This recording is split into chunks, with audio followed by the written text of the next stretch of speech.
Hello सांगने तो केमती अच्छा आपने आशा कर समस्ते भले थे। तो आज आम बना गोटे चटपटा मुढ़ी। तो सन्ध्या बेलू कौन हुए ना टे चटपटा न खाइले भल लगे आम ओडिया मान को हो कि आम ओडावासी को हो टोटाल उपर चटपटा खाइबा निहाती दरकार। तो आज बना गोटे बढ़िया चटपटा रेसिपीटे। तो फास्ट टमाटो को टे काटिदेवा छोट छोट कहीं दलिया भल हम। तापर टे पियाज चुन चुन करना टे धनिया पत्र काटिकिना गोटा लंका पकई से कला लुण आउ टे साधा लुण पकईकी भल भाव में लंका को चकुटी चकुटी गोटे चटनी टाइप्र रेडी करनवा।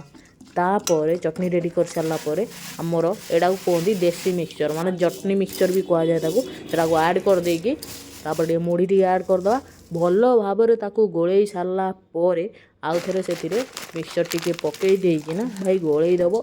अरे हाँ हाँ मुझे तो भूली जाइए लेंबू भी मुझे ऐड करी पर तो सेटा वीडियो रे देखनी तो लेंबू भी ऐड करनब जदि दरकार आउ भाई ट्राए करियो भाई मजा आसीओ टोटाल उपर।